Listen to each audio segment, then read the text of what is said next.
What would you do to get an hour and a half of your commute back every day?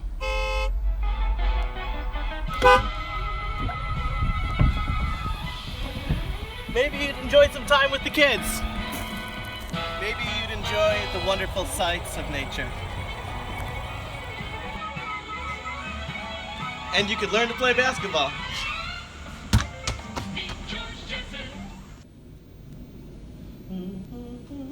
Hi, I'm Rob Sharma. Welcome to Ohio Drone. For many in the industry, we've been talking about personal air vehicles or drone taxis for around 70 years. But 70 years ago, they also didn't have cell phones, they hadn't landed on the moon, and they also don't have giant aluminum drones sitting in their office. I'm here today to talk to you about the infrastructure that's going to be required to make these become personal air vehicles, so you can take that quick trip downtown to go see a Reds game. But for you drone taxi enthusiasts, luckily the U.S. Air Force ORBS program, as well as the state of Ohio's Ohio Department of Transportation's Fly Ohio initiative, is here to help address those infrastructure needs, and they've asked commercial entities to help.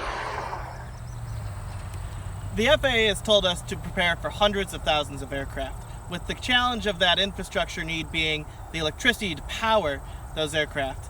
Looking at the industrial grid behind us, you can imagine it can cost millions of dollars per mile to run the type of lines to be able to get that electricity from the generation plants to where those drones are stored and maintained. Welcome to Coleraine, Ohio. Behind me, this landfill is one of the largest methane recovery sites here in the United States. Hundreds of acres of potential fuel source. Not only is this used today to power our homes, but our proposal is we also use this to power our drones of the future.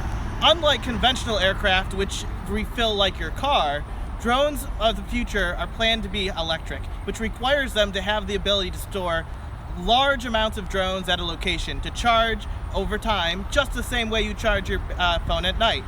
These hundreds of acres provide plenty of opportunity for individuals to land safely their personal air vehicle without the stress of an urban environment. One of the cheapest, one of the most eco-friendly locations to potentially put drones, but also one of the safest. Located only 15 minutes from our downtown Cincinnati area. And we're here to ask for state and commercial support to launch a pilot program right here in Cincinnati, Ohio. So let me ask you, what do you think you'll do with your hour and a half of extra time every day? Thank you for your consideration.